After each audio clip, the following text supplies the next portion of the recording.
materi sudah saya upload di e-learning ya. Jadi nanti saudara bisa sambil baca-baca di sana. Baik.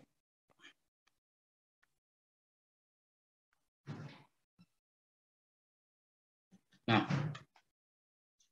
kalau kemarin kita bicara tentang bagaimana kita menebak atau memperkirakan kalau ada perkawinan, itu Mendel sudah bisa memprediksi, oh nanti seperti ini.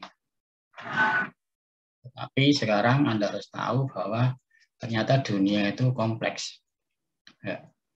Nah, hasil penelitian itu menunjukkan bahwa perbandingan nggak selalu tepat ikut hukum Mendel. Kenapa kok tidak selalu tepat? Karena ada satu mekanisme yang nanti bisa mengubah perbandingan fenotip dari individu. Tapi semua itu tetap berdasarkan pada penemuan Mendel. Makanya berikutnya disebut dengan nama mereka adalah neo-Mendelian genetik. Ya. Nah, beberapa mekanisme tersebut antara lain adalah sex linkage atau yang saudara sebut biasanya dengan pautan seks, ada alel ganda, kodominan, gen lethal, interaksi, dan sebagainya. Jadi masih banyak sebetulnya.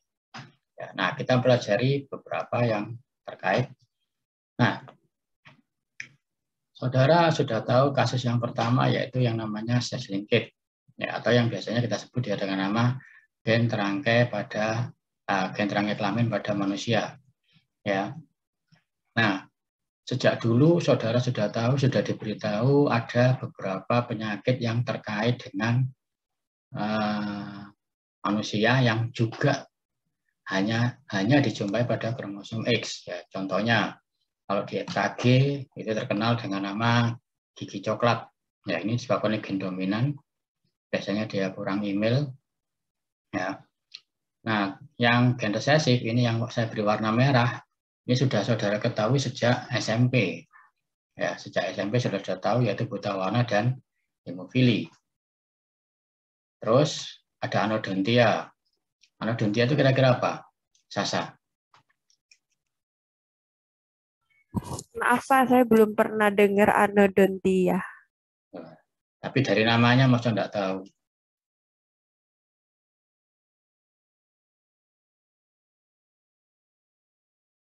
Mungkin karena kita membahas tentang genetik, ada sangkut pautnya dengan penyakit genetik. Ya, terkait apa? Gigi, Dok.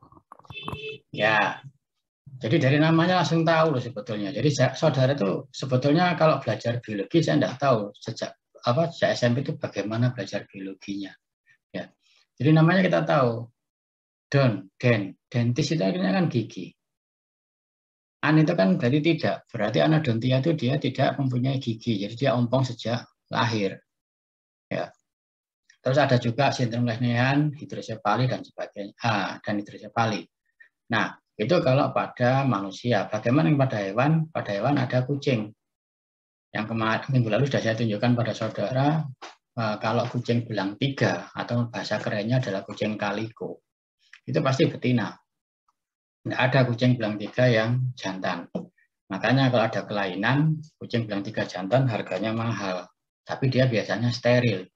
Ya, steril sejak lahir. Terus juga ada retinitis pigmentosa. Nah, ini sudah diteliti, bisa terjadi pada manusia dan bisa terjadi pada lalat. Ini penelitian sudah terjadi pada lalat. Ya. Kalau pada manusia, dia ada di kromosom yang nomor sekian ini, dan dia juga kelainan yang terpaut X. Ya. Nah,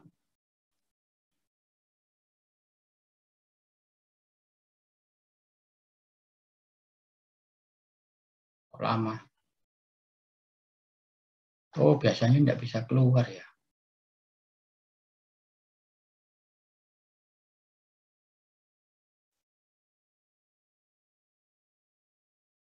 Iya, bisa. Yang tampak di layar saudara apa? Gen terangkai kelamin pada manusia. Masih PPT ya?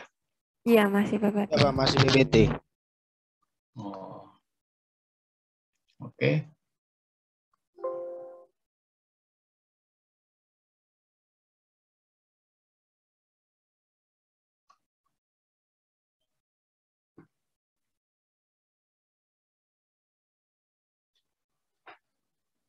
Baik, saya lanjutkan. Nah, bagaimana dengan pada kromosom Y? Pada kromosom Y juga ada sebetulnya. Kalau dulu di SMA saudara sudah diberitahu penyakit yang namanya hipertrikosis. Hipertrikosis itu bagaimana? Hipertrikosis itu biasanya adalah suatu kondisi yang dia ditumbuhi banyak rambut di sekitar telinga, dada, dan sebagainya ya. Terus ada juga yang namanya istrik gravior, leptus, keratoma, disipatum. Nah, ini adalah penyakit-penyakit yang terkait pada manusia, tapi dia terpaut kromosom kelamin. Ya. Nah, saudara saya tanya, misalkan saudara kan FKM, harusnya saudara lulus ini ya. Muhammad Saifuddin, ini angka berapa Muhammad Saifuddin? 29, Pak. Ini. 45. Ini. 26. Ini.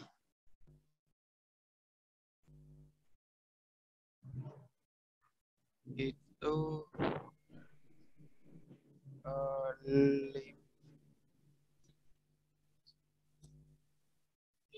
Wah, diragukan saudara nggak bisa membaca ini, ayo. FKM harus lulus tes buta warna loh ya.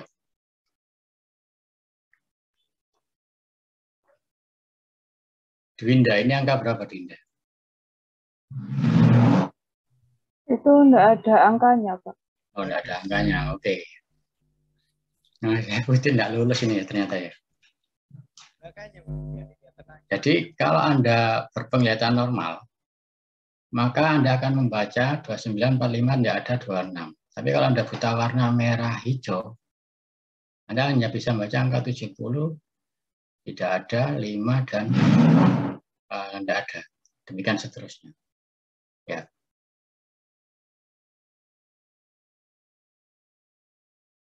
Nah, ini tipe-tipe buta warna. Nanti saudara bisa baca sendiri. Ada beberapa tipe buta warna, ada delta, ada protan.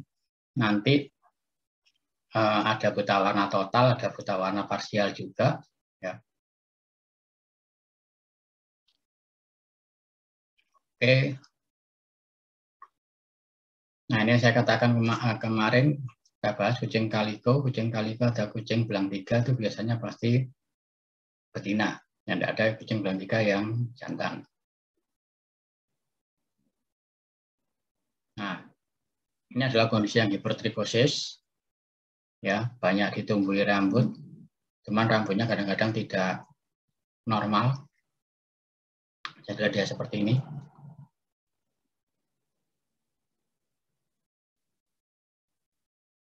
Nah, beberapa kelainan itu juga kemarin kita sudah bicara bahwa kromosom manusia itu ada 2, ada yang autosom, ada yang gonosom. Nah, beberapa kelainan itu juga bisa dijumpai pada kromosom gonosom dan juga bisa dijumpai pada kromosom autosom. Yang saya katakan sekarang, ini biasanya adalah akibat kelainan kromosom seks, tapi karena dia yang terpaut.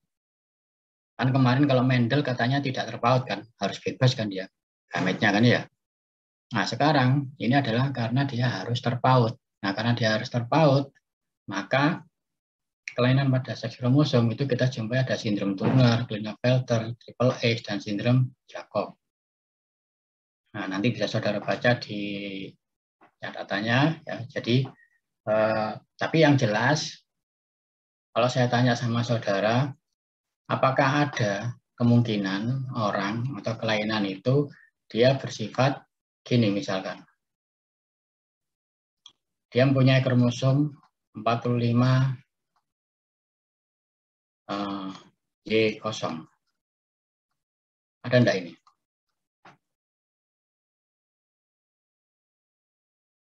Enggak ada, Pak.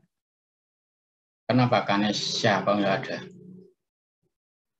Karena kalau kromosom itu harus ada X-nya. Tuh, kalau kromosom harus ada X ya. Ya, kamu kan enggak punya kromosom Y.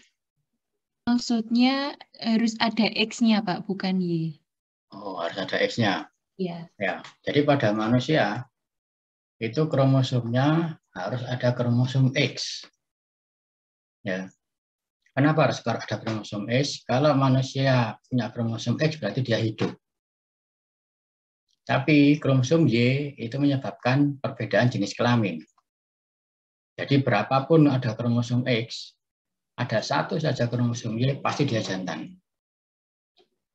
Tapi misalkan seperti ini, tidak ada kromosom X-nya, maka dia pasti letal, mati. Ya, makanya tidak ada organisme atau manusia yang hidup dengan kromosom tanpa kromosom X. Maka kelainan ini tidak ada.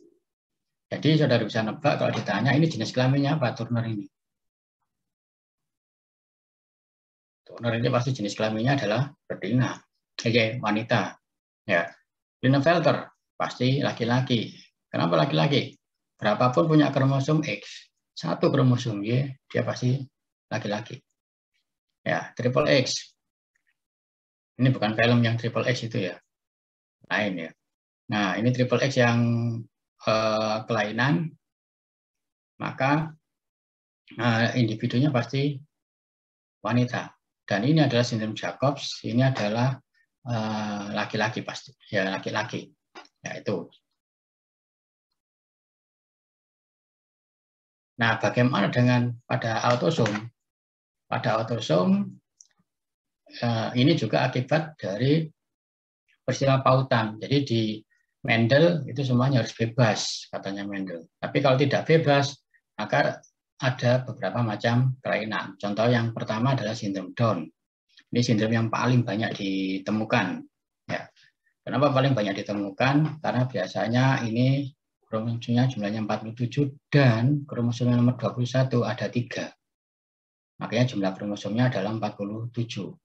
Kalau kalian ditanya, ini jenis kelaminnya laki-laki atau perempuan?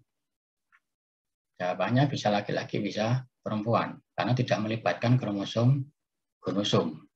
Ya, tapi yang penting di sini kromosom yang nomor 21 dia kelebihan 1 sehingga jumlahnya jadi 47.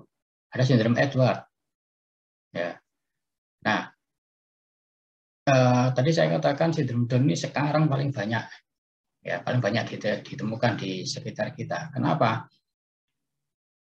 Mungkin Anda sebagai orang FKM dan orang gizi, Anda sudah tahu bahwa ini saya tidak gender ya.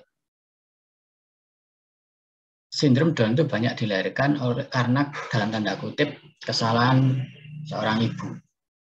Nah, kenapa kok saya bisa mengatakan kesalahan seorang ibu? Sindrom Down itu banyak dialami karena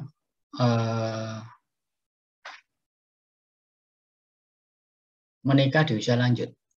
Ya, jadi perempuan yang menikah di usia lanjut itu ada kemungkinan besar kena sindrom Down anaknya. Kenapa kok bisa seperti itu? Sperma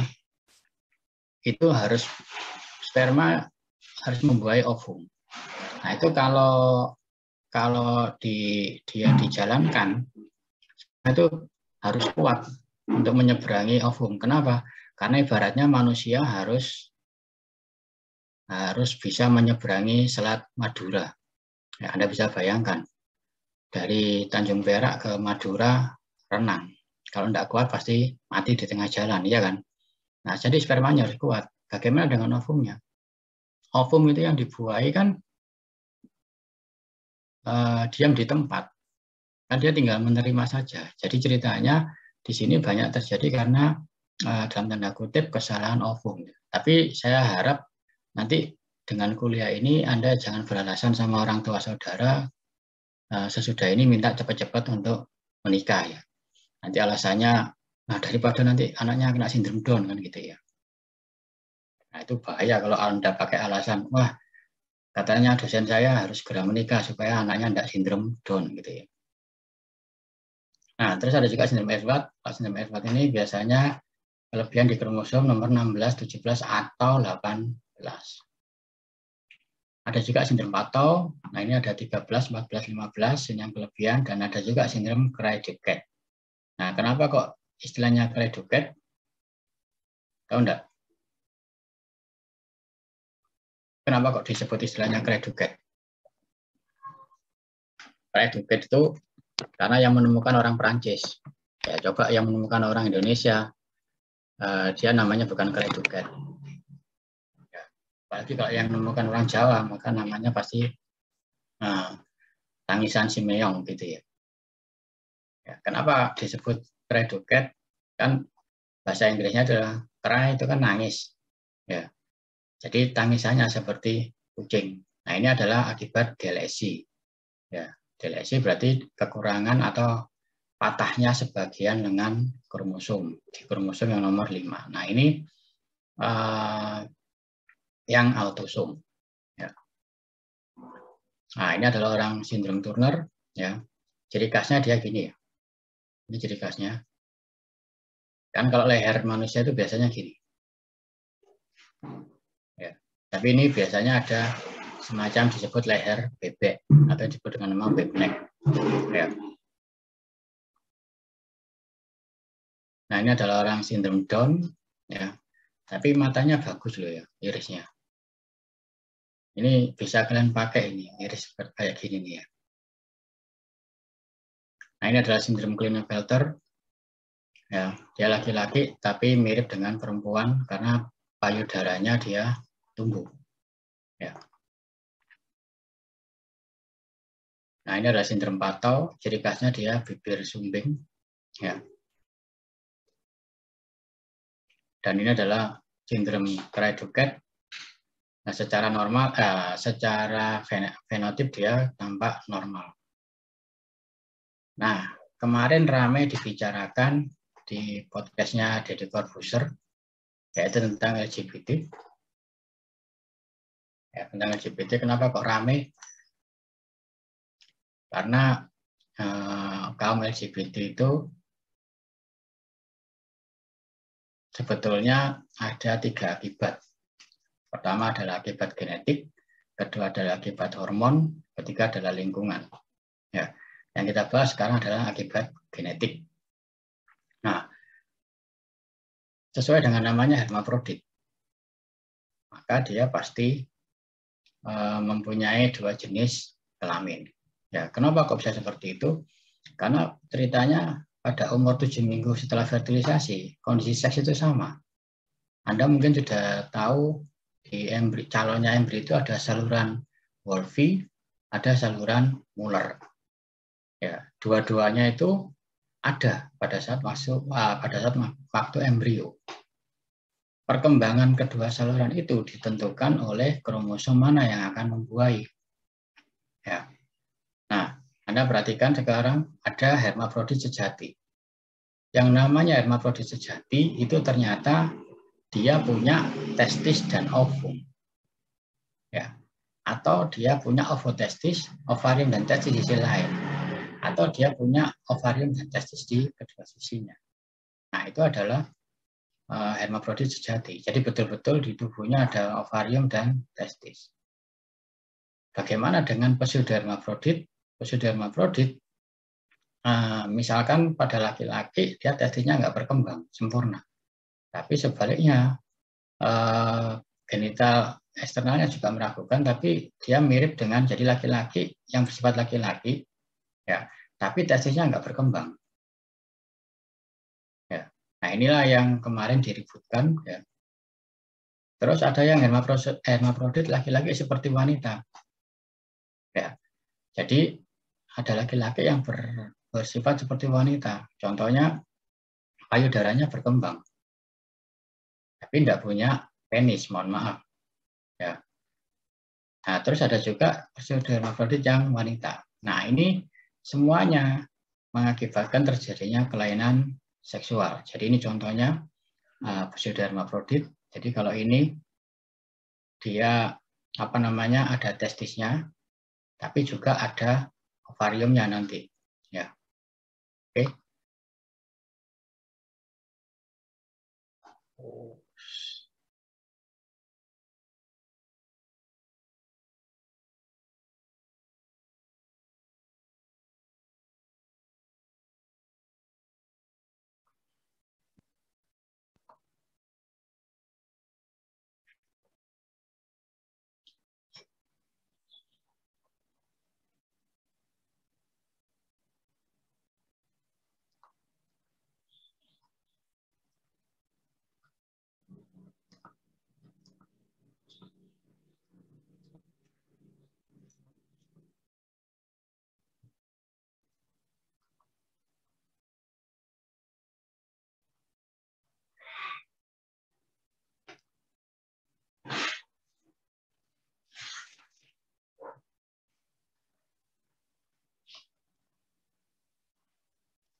Nah, berikutnya kita bahas yang namanya alel ganda.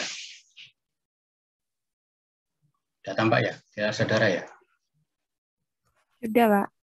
Nah, kalau kemarin dan tadi kita hanya bicara bahwa satu sifat hanya dipengaruhi oleh satu jenis saja. Jadi kalau A besar dia bagaimana, A kecil dia bagaimana. Tapi kalau ini dia dipengaruhi oleh lebih dari dua. Ada A, B, dan C katakanlah. Nah, seperti itu. Ya. Nah, kalau Anda ditanya, kalau pakai rumus, dia rumusnya ini. Ya. Jadi, berapa banyaknya alel, maka nanti kombinasi yang ada itu adalah seperti ini. N kali N-1 bagi 2. Nah, kita ambil contoh pada kelinci. Ya. Di manusia juga ada golongan darah. Nah, kelinci itu ada kelinci normal, sinsila, Himalaya, dan kelinci albino. Yang mana yang paling dominan? Yang paling dominan adalah urutannya seperti ini. Ya. Jadi normal lebih dominan dari sinsila, lebih dominan dari Himalaya, dan lebih dominan dari albino. Pertanyaan saya sekarang. Berarti kalau kelinci sinsila, ya kalau kelinci sinsila, genotipnya apa? Kelinci sinsila genotipnya apa? Saya mau bertanya sama Aziza.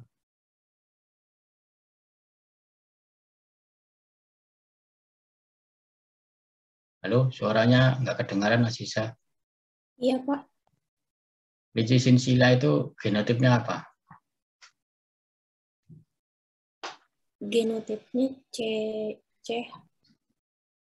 Apa? CCH. Itu kan harus nyebut dua kan? Kan nggak mungkin kamu hanya nyebut genotipnya cuma A besar gini saja. Kan harus A besar atau A besar A kecil kan gini mesti. Nah kalau kelinci sinsila genotipnya apa?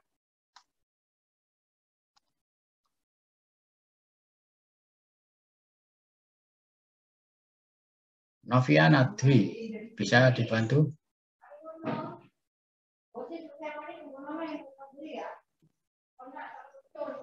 Noviana Dwi? Iya, Pak. Kalau kelinci sinsila genotipnya apa?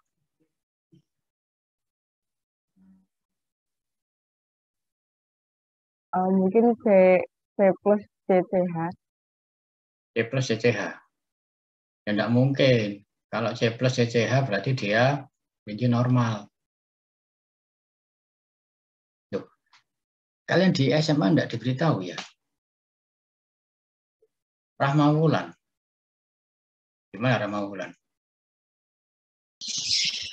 Ya Pak, mungkin C besar. C besar.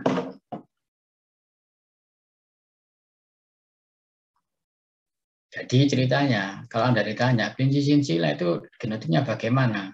Kalau C-nya itu saya hilangkan, ya C yang semuanya ini saya hilangkan, maka kelinci sinsila itu adalah genotipnya gini, CH, ini sinsila. Ya. Genotip yang kedua bagaimana? Genotip yang kedua adalah CH, ini juga akan jadi sinsila. Yang ketiga apa? CH kosong. Nah ini juga jadi kelinci sinsila. Artinya apa? Perhatikan ini dominansinya. Dominansinya dia dari plus lebih dominan dibandingkan CH, lebih dominan dibandingkan H, lebih dominan dari tidak ada. Ya. Jadi Anda hati-hati nanti kalau kena peristiwa alel ganda. Oke, saya lanjutkan. Selain kelinci juga ada yang lain. Ya, apa lalat itu contohnya. Nah ini sebagai contoh bahwa sinsila itu ada 3 genotip. CH, CH, dan CH kosong. Ya.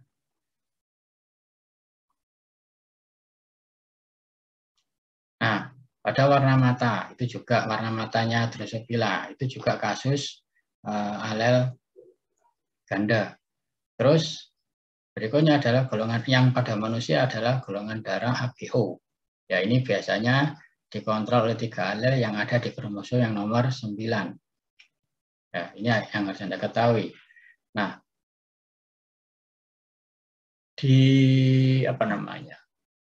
diilustrasikan itu seperti ini.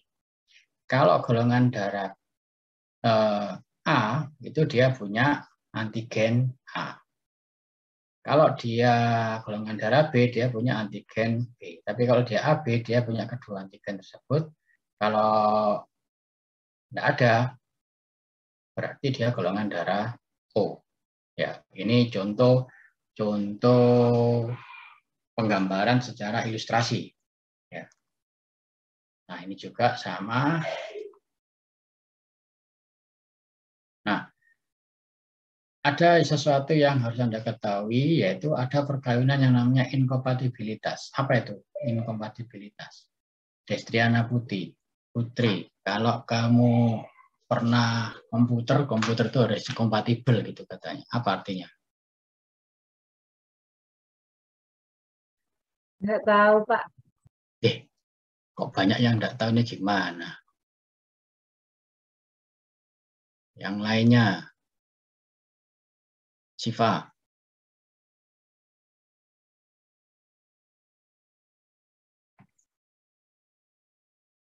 Halo Siva. Iya, Pak. Gimana? Saya belum tahu. Belum tahu. Tasya?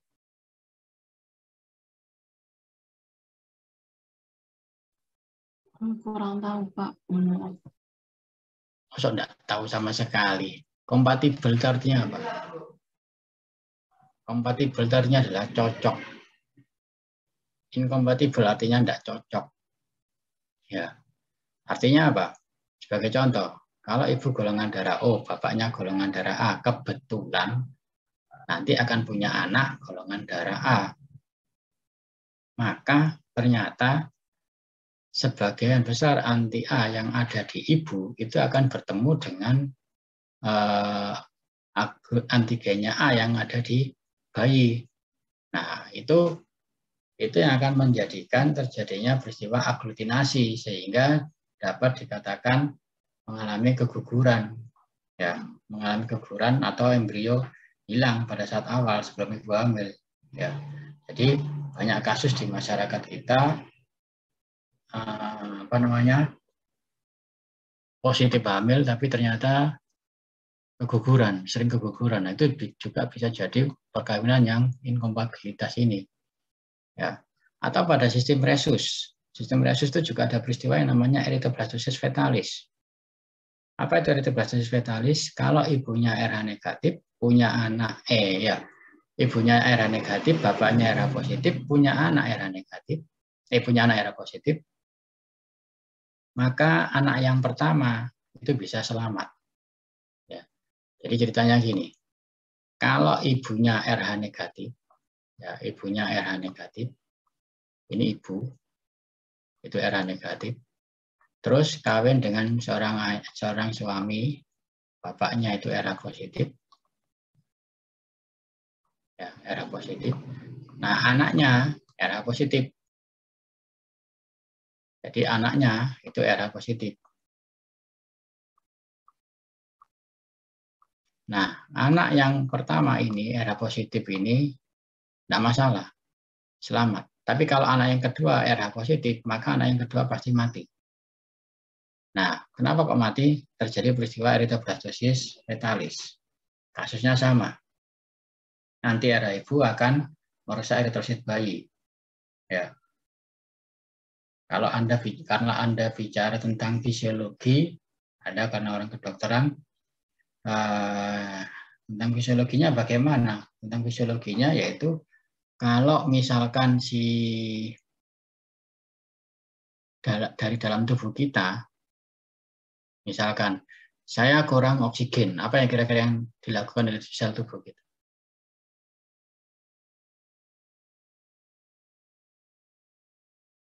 Rahma Wulan.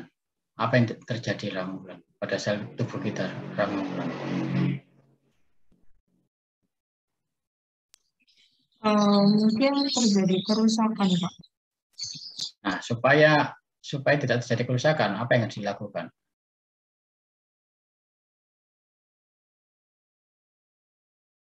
Ya gampang. Tubuh kita kan homeostasis. Ya kan, harus mempertahankan diri sifat homeostasis. Jadi kalau Anda ditanya, kalau tubuh kita kekurangan oksigen, kalau dibiarkan terus-menerus, ya rusak. Berarti apa yang terjadi? Harus terjadi homeostasis.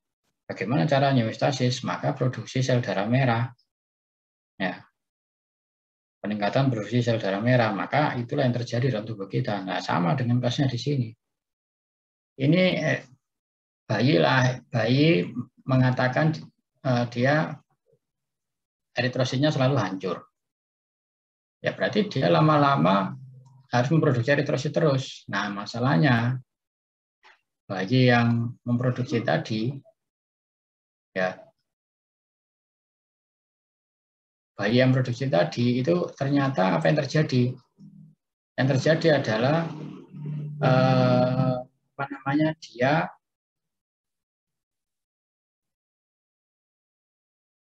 organ eritropoiesisnya akan mengalami pembengkakan. Jadi pada bayi yang kasus kenapa kok bayi sampai meninggal itu ternyata hepar sama lianya itu mengalami pembengkakan.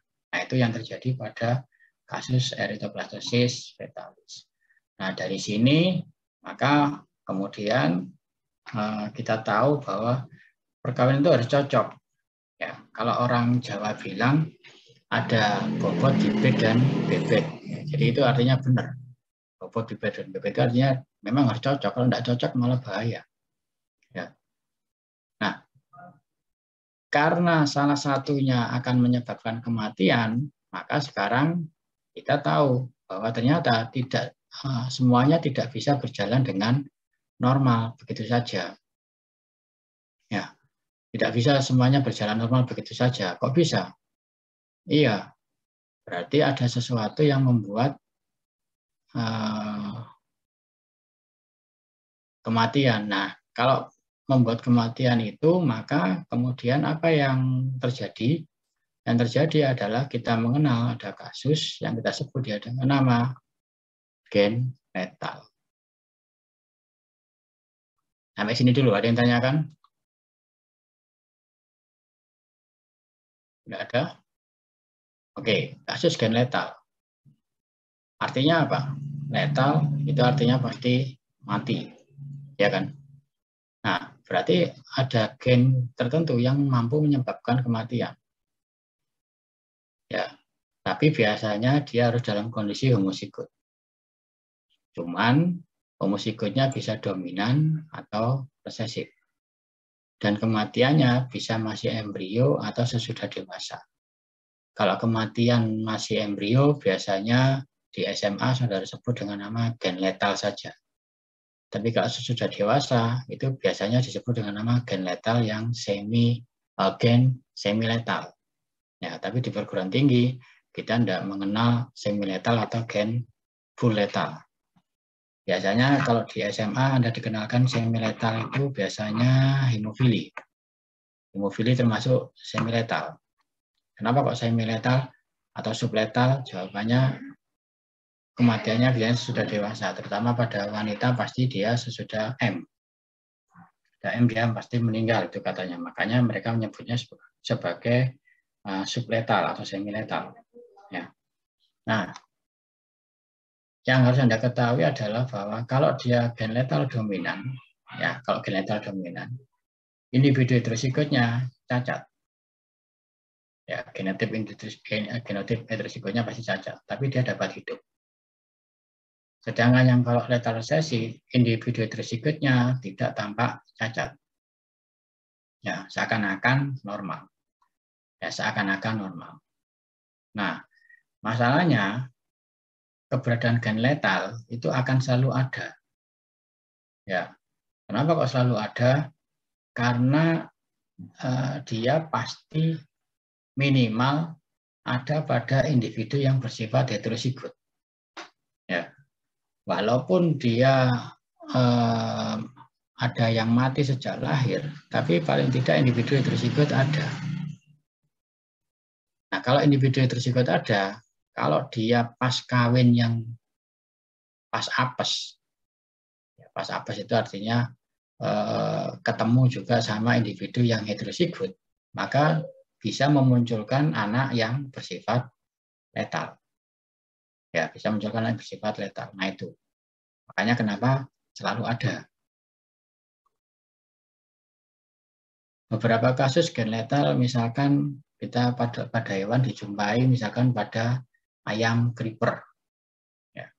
Nah, ayam creeper ini kakinya pendek, tubuhnya agak gemuk, sehingga dia tampak seperti merayap, makanya dikatakan creeper.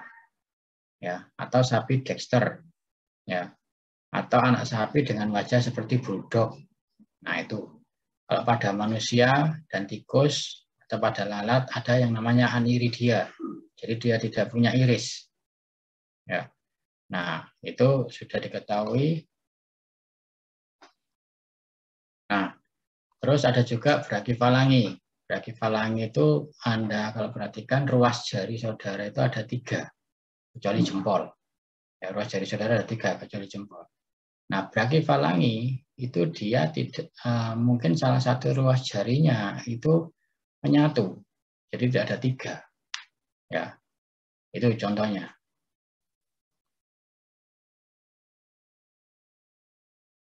Nah, bagaimana dengan yang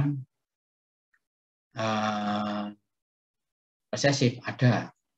Yang resesif ada, misalkan ini sapi dengan seperti paruh burung atau sapi yang tanpa sapi yang tanpa kaki itu juga bisa. Terus jagung yang tanpa klorofil itu juga bisa dan seterusnya.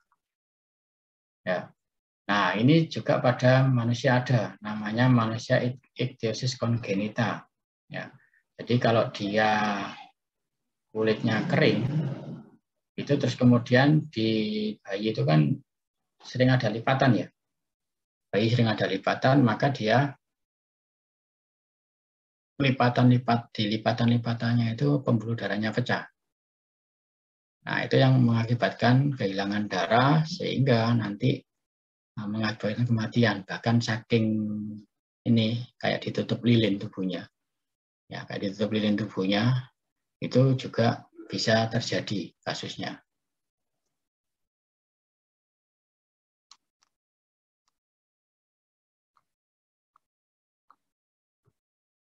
Oke.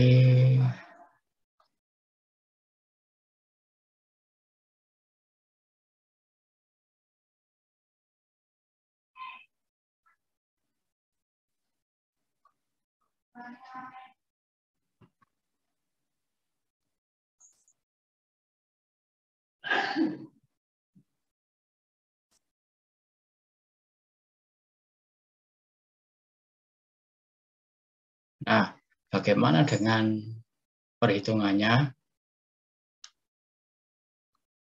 Perhitungannya bisa tampak seperti gini.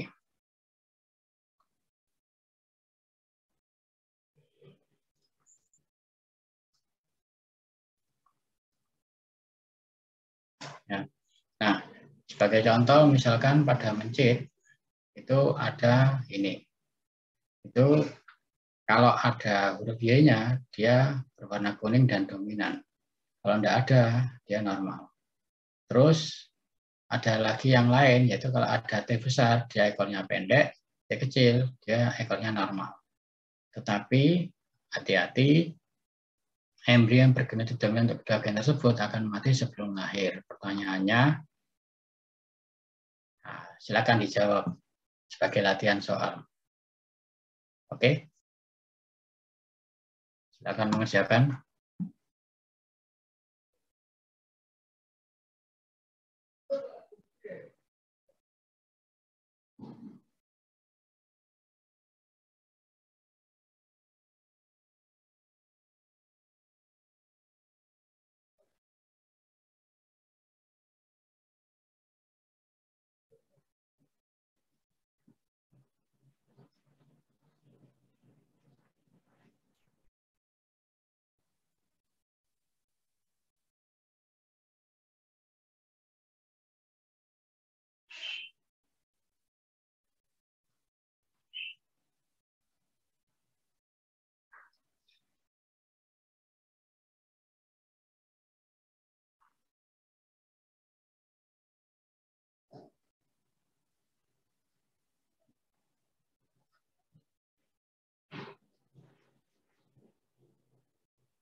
Sudah ya, saudara sudah screenshot ya? Atau mungkin sudah harus baca, saya stop share. Oke, silakan berusaha menjawab.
Halo, sudah 1 menit lebih, hampir 2 menit, belum ada yang menjawab.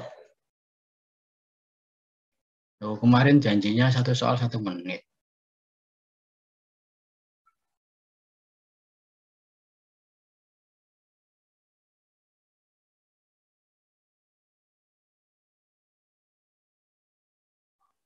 Tasya, mau menjawab?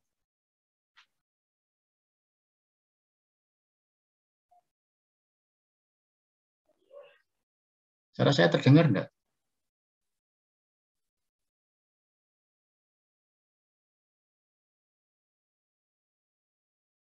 Loh, kok enggak ada yang nyaut? Suara saya terdengar atau tidak? Dengar, Pak. Boleh, Pak.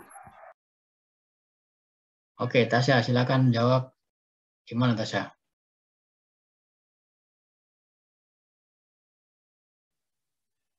Belum, Pak.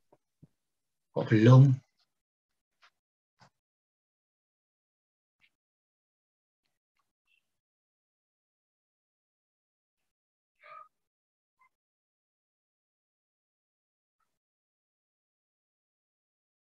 Muhammad Agus.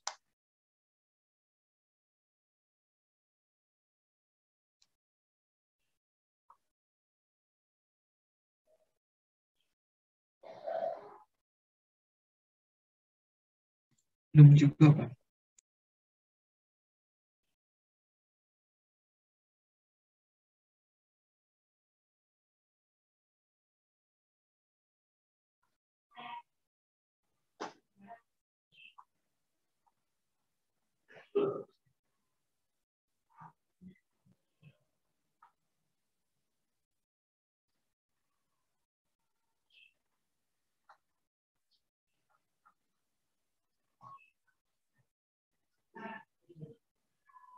Ada yang jawab? Loh, gimana? Pak, saya coba jawab 3:1 bukan? Ya, silakan. Ditulis di situ. Kamu kan bisa share screen, kan?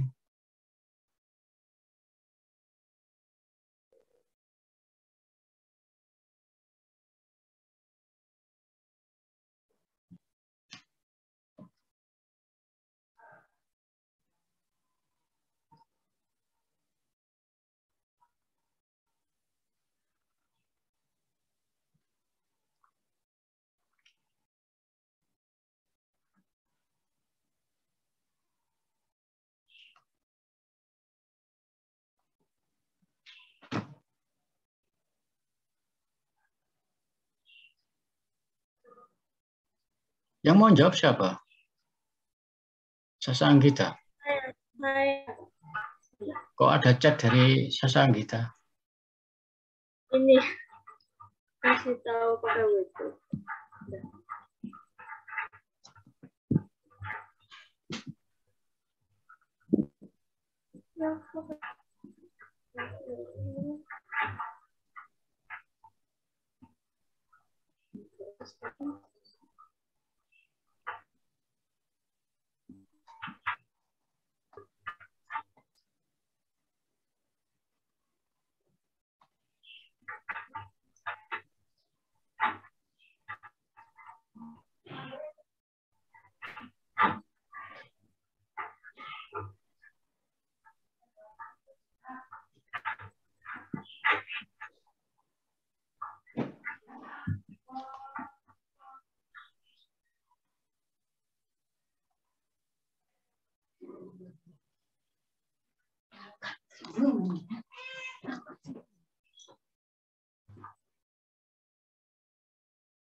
Sudah.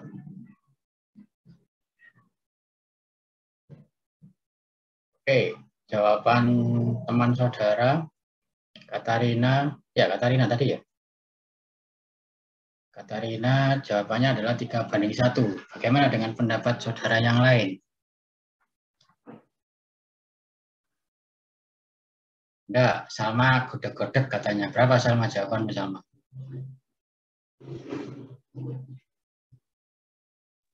Kalau saya dapatnya 9:3:3:1. Tuh, kalau 9:3:3:1 kan hukum Mendel biasa. Kalau ini kan kita sudah bicara neo-Mendelian genetik. Berarti pasti tidak ikut hukum Mendel, tidak ikut 9:3:1. Ya. Yang harus saudara perhatikan itu kalau hukum Mendel biasanya 9:3:1. Tapi kalau kita sekarang sudah bicara neo-Mendelian genetik, maka jawabannya tidak 9:3:1. Ya, itu yang harus saudara ketahui, prinsip kerja. Ya. Jadi ceritanya bagaimana? Ceritanya kan gini. Tadi kan ada soal kalau A, Y, dia warnanya kuning, ya kan? Warnanya kuning, tapi dia bersifat letal. Ya, kuning, letal, ya, dia dominan terhadap A besar gini saja. Ya. Nah, terus kalau ada T, tadi dia pendek, ya. Nah, pendek, terus, tapi dia juga letal, dia dominan terhadap normal T kecil. Sudah? Dari sini paham? Kalau huruf A ini saya hilangkan, ya huruf A ini saya hilangkan. Untuk membedakan, berarti ini kan saya tulis Y kecil kan? Ya, benar ya? Oke. Nah, terus tadi ada persilangan apa? Sebentar.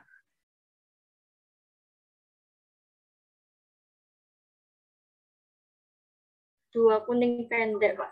Nah, ada persilangan 2 kuning pendek. Berarti kan saya nulisnya adalah Y besar, Y kecil. Kan nggak mungkin saya nulisnya Y besar ya? Benar enggak? Kalau saya nulisnya Y besar kan berarti dia letal. Ya kan? Pendek, berarti saya nulisnya kan T besar, T kecil. Saya tidak mungkin nulis T besar. Kenapa? Kalau T besar dia letal juga. Nah, ini saya kawinkan sesamanya. Y besar, Y kecil, T besar, T kecil. Nah, sudah?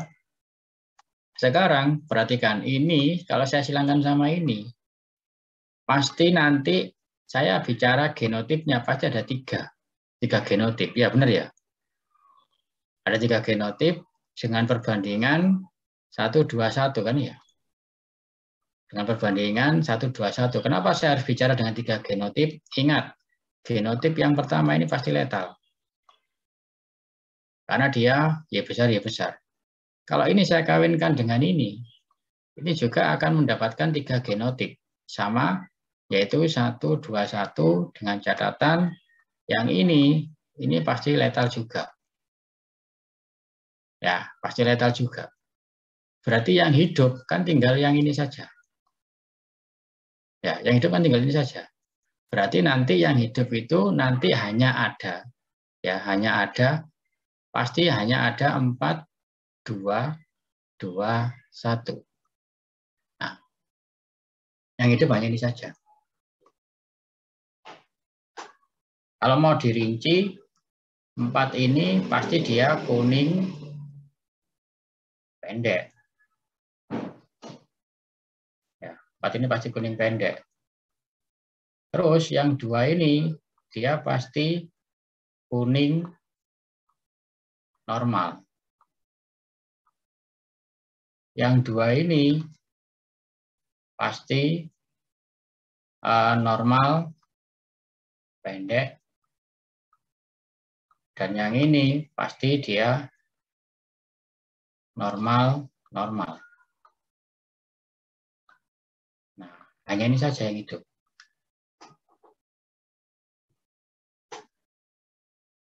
Sampai sini ada yang tanyakan?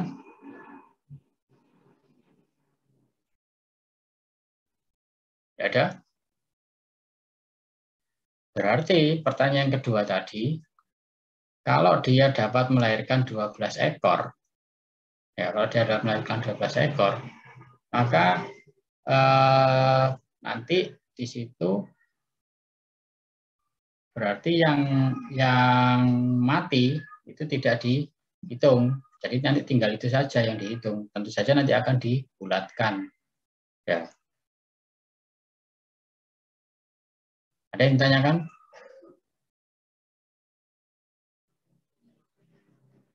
Ada? Oke. Kalau nggak ada yang ditanyakan, ya kalau nggak ada yang ditanyakan, kita mulai.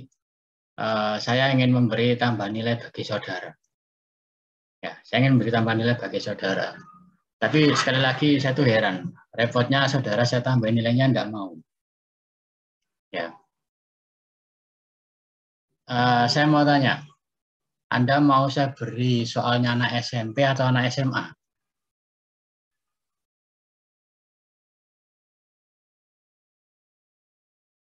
Terus ditanya kok diem.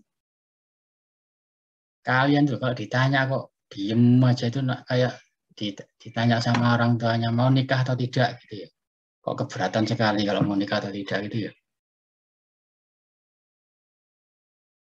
Saya mau tanya, Anda mau saya beri soal SMP atau saya beri soal SMA?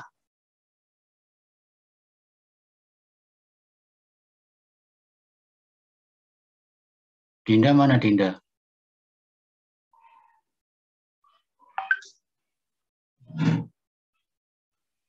Dinda? Maaf Pak, Dinda siapa Pak? Ketua kelas. Saya Pak. Nah, itu Dinda ada dua, makanya saya juga kebingungan. Dinda, saya mau tanya.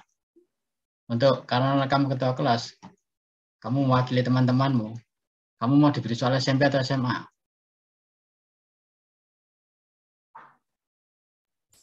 SMA mungkin. Oke, SMA. Dinda mau nyoba soalnya SMA. Oke.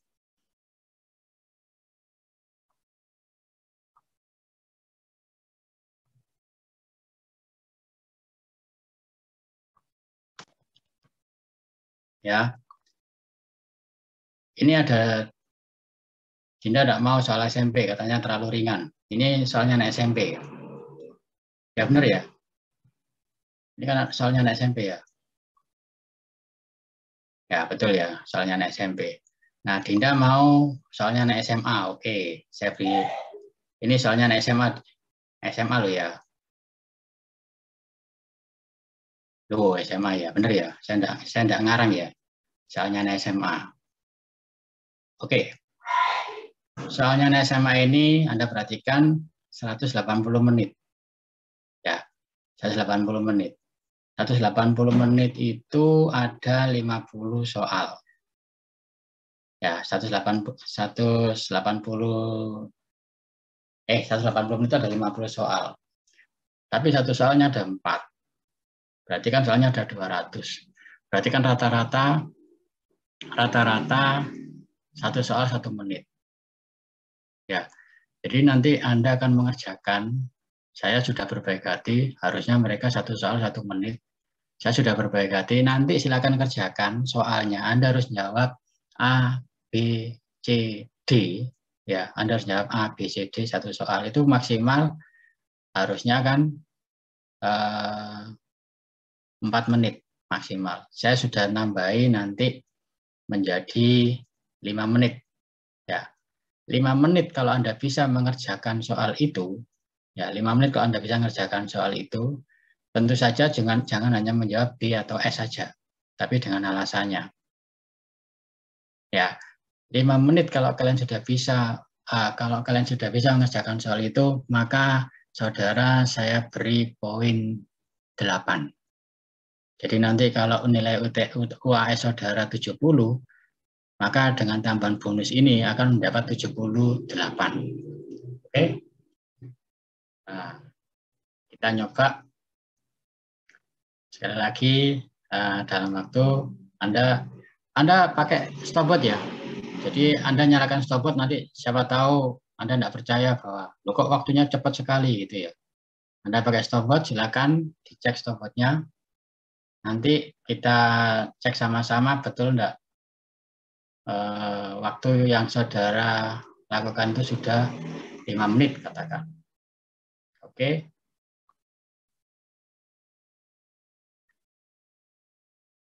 Nah, silakan kerjakan yang ini. Soal nomor 33. Mulai dari sekarang.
Satu menit.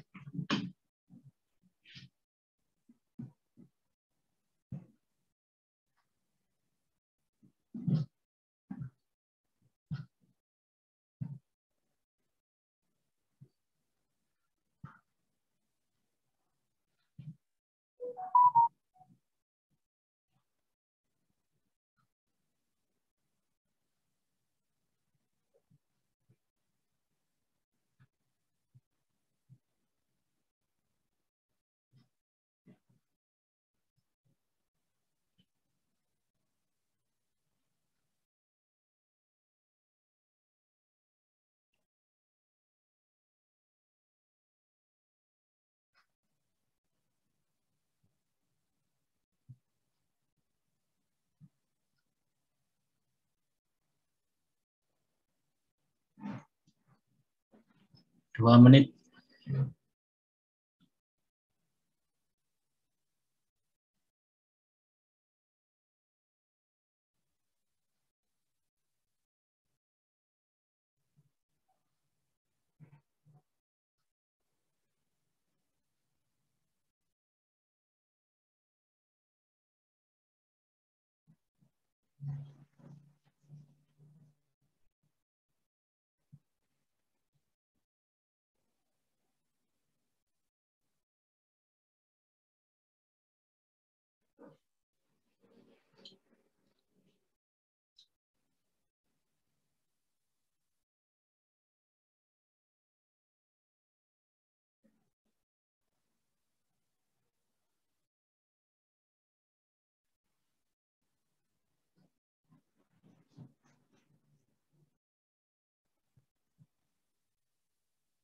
Tiga menit.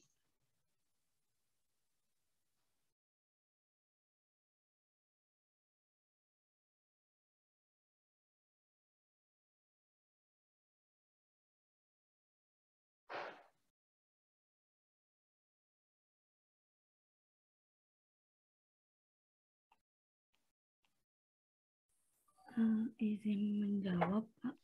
Ya, oke. Silakan. Untuk perbandingan Oh, silakan ditulis. oh, ditulis, Pak. Bentar.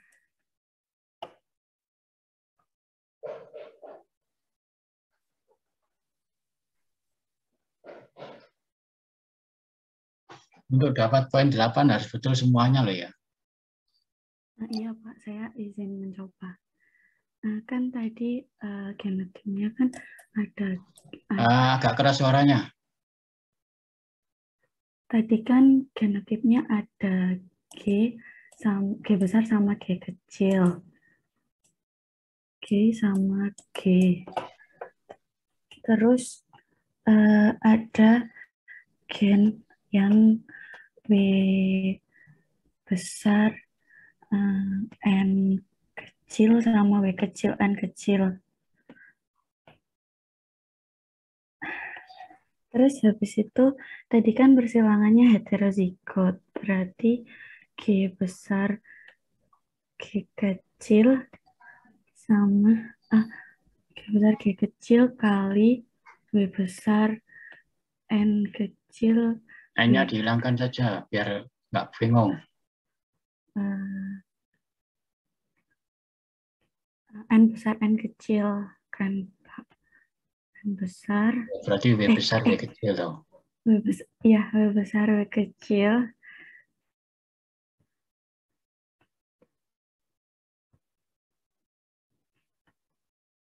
W besar W kecil disilangkan dengan G besar G kecil W besar W kecil itu nanti perbandingannya 2, 4, 2, soalnya yang gen dominannya kan gen yang homozigot kan mati semua. Jadi kan tadi untuk yang ini itu kan perbandingannya 1, 2, 1. Tapi untuk yang ini kan mati. Letal. Nah, untuk yang W besar, W kecilnya 1, 2, 1 didapatkan hasil 2, 4, 2. Nah, terus untuk pertanyaan pertama tadi, apakah hasilnya, sebentar, Pak itu boleh minta share screen-nya lagi. Untuk Kalau pertanyaan, saya share screen, kamu harus matikan share screen-mu. Nggak bisa soalnya. sudah, Pak.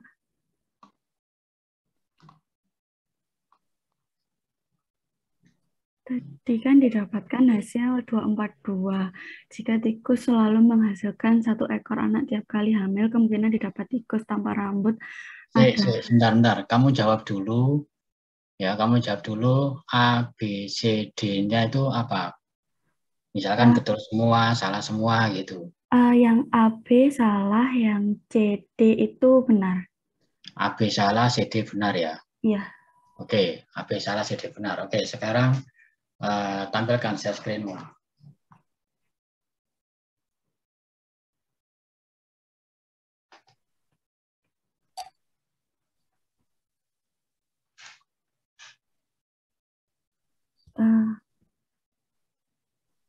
Lalu, jika setiap menghasilkan 1 ekor anak tiap kali hamil, kemudian didapatkan tikus tanpa rambut adalah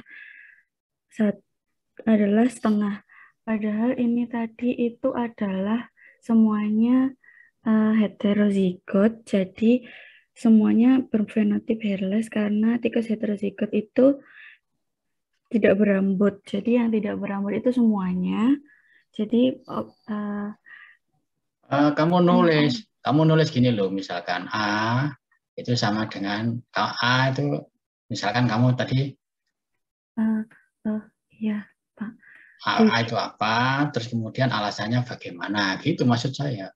Oke, ini kan untuk yang tanpa rambut kan genotipnya kan G besar G kecil itu setengah. Padahal ini semuanya tadi itu yang bisa hidup adalah yang bergenotip G besar G kecil. Jadi pernyataan A itu salah karena semuanya tidak berambut karena genotipnya G besar G kecil. Lalu untuk yang B itu jika tikus selalu menghasilkan 1 ekor anak tiap hamil, kemungkinan didapatkan tikus berambut hitam adalah 25%.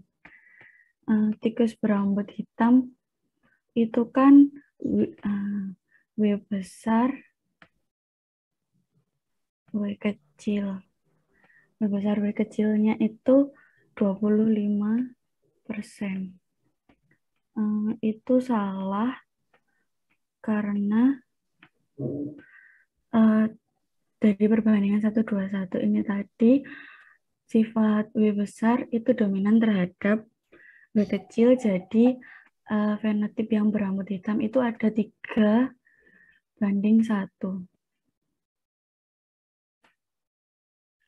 Kamu pakai slide yang kedua biar nggak bingungi. Tahu slide yang kedua? Sebentar, Pak. Kan ada panah kotak kecil di bawah itu. Oh, Ini saya ulang dari opsi kedua atau boleh lanjut dari yang mulai dari sini. Mulai dari sini, ya mulai dari sini, terus kamu ke opsi? slide berikutnya. Ini saya melanjutkan yang pernyataan kedua ya Pak, yang B. Ya, karena slide-nya penuh, kamu tambah bingung nanti. Untuk tikus, Kamu pakai apa nih? Pakai laptop atau pakai tab? pakai laptop Pak. Pakai laptop harusnya bisa agak kecil itu. Masa sakmono akeh mbok anu dhewe. Bentar Pak.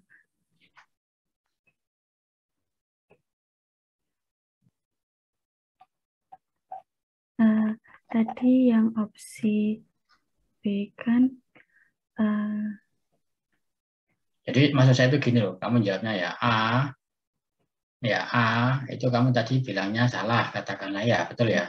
ya. Nah, A itu kamu bilangnya salah. Nah, terus kamu jawabnya, kenapa kok salah? Maksud saya gitu. B, kamu jawabnya juga salah. Nah, kenapa kok salah? Biar temanmu tahu. Jadi seperti ini, jawabnya itu. Biar temanmu tahu salahnya kenapa. Gitu. Nah, kamu pakai new yang kedua. Kalau kamu jawabnya seperti ini, kebingungan nanti temanmu. Bisa yang kedua. Bisa Pak, tapi nanti ininya yang di sebelah sini jadi hilang Pak. Ya enggak masalah. Baik Pak. Maksud saya nulisnya jangan besar-besar sekali. Kan nulisnya cukup gini saja. Misalkan kamu, loh kan gini. Kan gini saja cukup kan. Kan Ya, tidak perlu sebesar ini maksud saya loh. Harus hemat ya. Nanti kalau kamu jadi dosen bahaya itu. ini tadi soalnya ini tadi yang pernyataan A salah karena Kamu sekarang sedang di mana ini? di Maksud saya kamar. enggak, maksud saya kamu sedang di laptop pertama, di layar pertama atau layar kedua? Webpad pertama atau webpad kedua?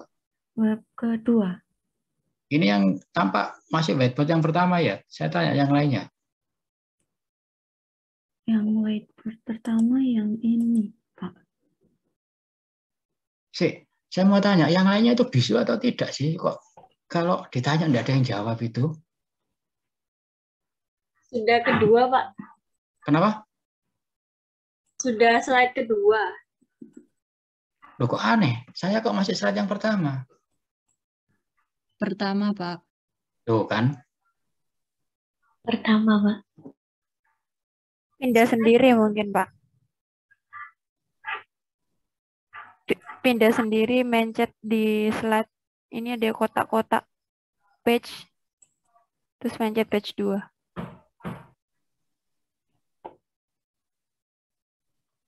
Nggak bisa saya.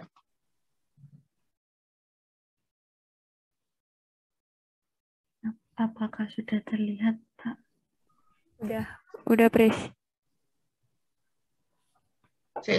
Saya masih di slide yang pertama.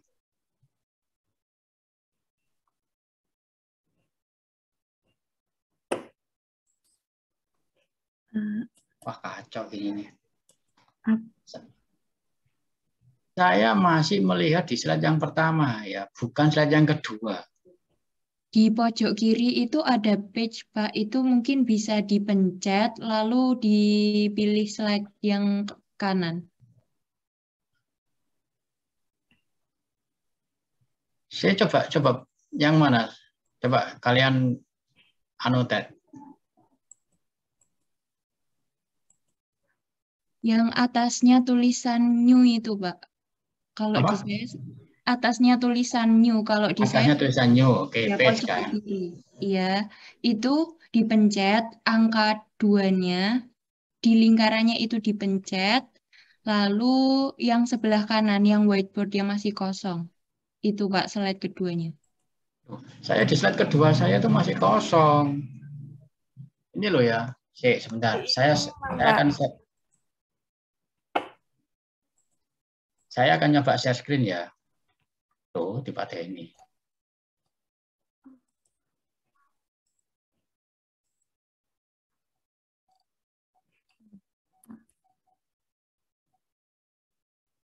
Apakah sudah terlihat, Pak? Di tempat saya masih loading. Loh, tulisan saya itu unable to... Sebentar, jangan. Ya. Oke. Saya kirimkan ke WA-nya sahabat Dinda ya. Dinda. Gizi. Oke. Dinda, ini silakan di-share ke temanmu. Posisi saya itu seperti itu.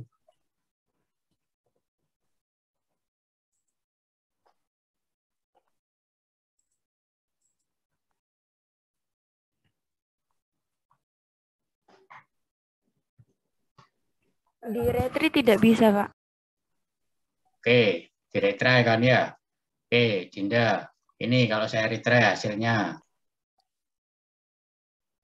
Mohon maaf, Bapak udah update Zoom terbaru apa belum? Sudah. Minggu lalu. Mungkin saya dari Pak Bapak boleh share screen, nanti saya izin annotate saja biar terlihat, Pak. Oke. Kamu Saya close ya, Pak. ya. Saya screen whiteboard ya. Iya, Pak. Oke. Nah, ini slide yang kedua, wes.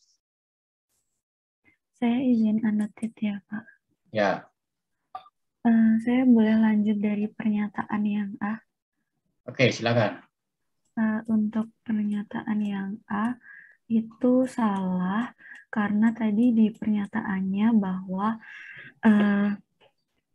jika tikus selalu menghasilkan 1 ekor tiap kali hamil, kemungkinan didapatkan tikus tanpa rambut adalah setengah. Untuk tikus tanpa rambut kan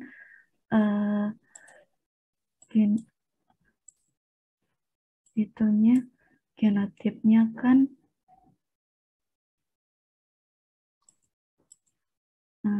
G besar, G kecil.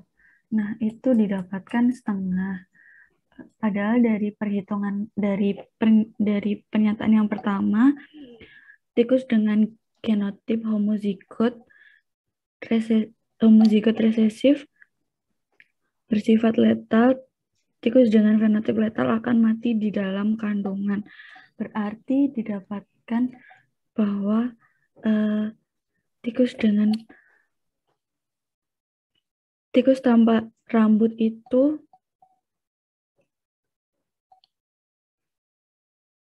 adalah 3/2, Pak. 3/2. Maaf, tadi saya ada salah perhitungan, berarti untuk persilangannya Bukan, maksud saya gini loh. Seperti tadi ya. Jadi maksud saya gini. Kamu jawab A. Nah, A itu adalah misalkan kamu jawab salah. Salah itu karena misalkan gini, oh ternyata jawabannya sebetulnya 3/2 gitu. Oh, iya, Pak. Nah, ini lebih jelas difahami oleh temanmu. Gitu maksudnya. Jadi kamu nulisnya seperti ini maksud saya itu. Oke? Baik, Pak. Oke, silakan tulis seperti itu. Untuk ini terbalik, Pak.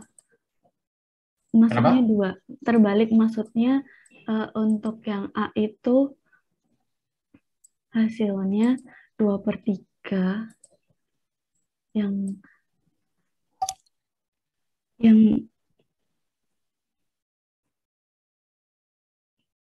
yang tanpa rambut adalah 2/3, bukan setengah.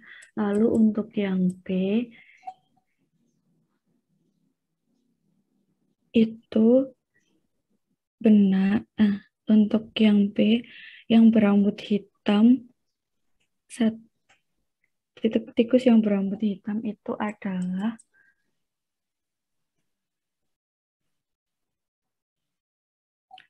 33% karena perbandingannya 1:3. Jadi jawabannya yang B itu salah. Lalu untuk yang C, perbandingan dihasilkan anak tikus berambut abu-abu terhadap anak tikus tak berambut adalah 1:8. Itu benar. Untuk yang D, itu jika dalam satu persilangan heterozigot dihasilkan 4 ekor anak, maka kemungkinan 2 di antara 4 tikus memiliki rambut hitam adalah lebih dari 20%. Itu benar. Karena perhitungannya itu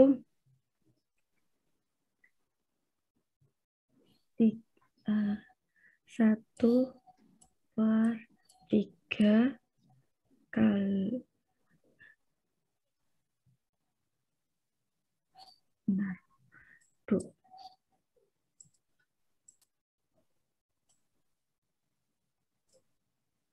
Perhitungannya 2/4 kali tikus yang berambut hitam itu ada 2, jadi 50%.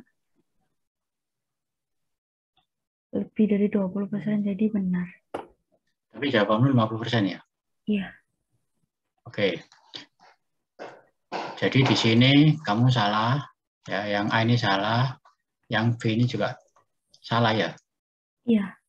Yang B ini salah, yang C ini benar, yang D benar gitu ya?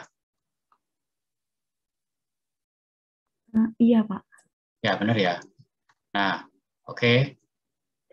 Jadi itu jawabannya, terus kemudian ini alasannya kan gitu ya? Iya, Pak. Nah, yang C alasannya yang mana? Belum kamu tulis. Sebentar, Pak. Untuk yang C, tikus berambut abu-abu itu kan alelnya W kecil, terus tak berambut itu kan yang heterozigot G besar G kecil, itu kan tadi hasilnya itu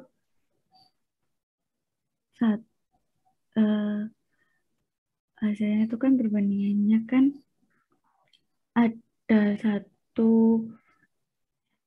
di persilangan tadi kan yang untuk W besar W kecil kan didapatkan hasil ada 1 gen yang ada 1 tikus yang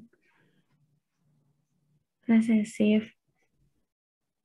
Itu nanti, itu Pak, ini salah karena perbandingannya 2/8. Jadi yang C itu salah.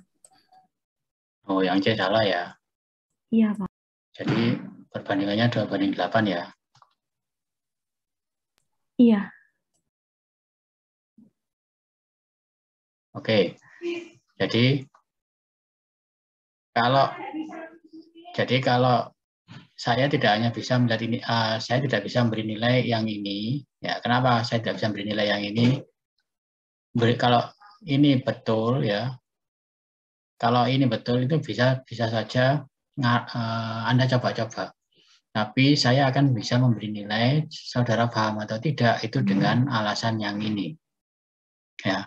Nah, dengan alasan yang itu, maka yang betul itu ternyata hanya 1 saja dari alasan saudara, yaitu ini. Ya, hanya ini saja. Yang lainnya itu salah. Berarti saya hanya bisa saya hanya bisa memberi nilai saudara 2. Ya, memberi tambahan bonus saudara 2.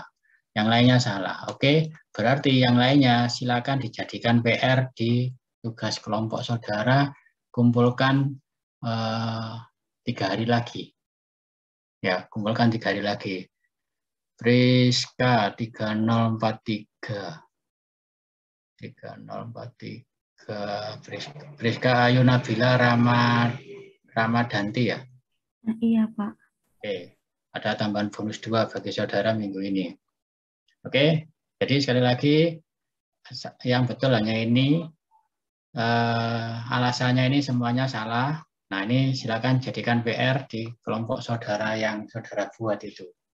Ya, ada yang tanyakan? Tidak ada? Izin bertanya, Pak. Jadi untuk kelompok saya saja. Kenapa? Tugasnya ini untuk kelompok saya saja. Oh, bukan, ya untuk semuanya. Artinya biar yang lainnya juga mencoba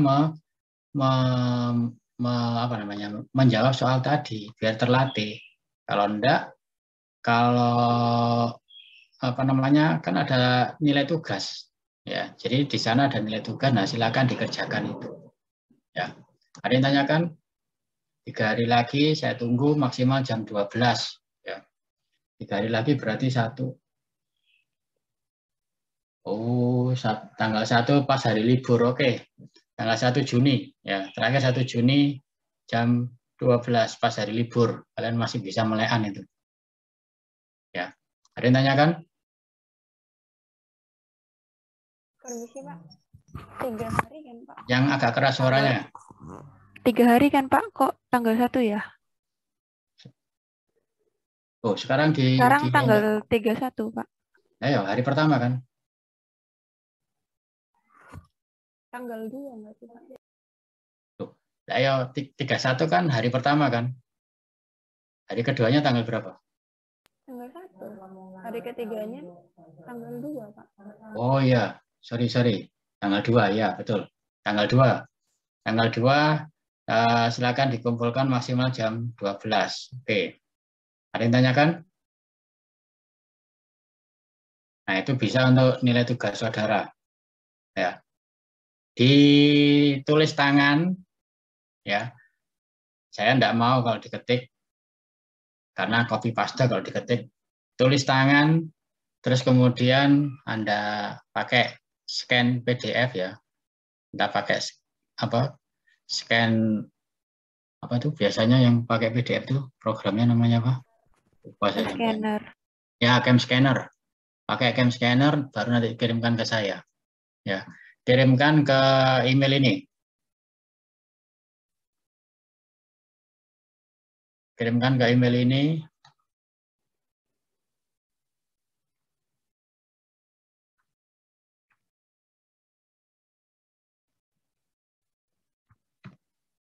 Oke. Silakan dikumpulkan 2 Juni 22 maksimal pukul 12. Oke. Nah, silakan dikirimkan ke situ.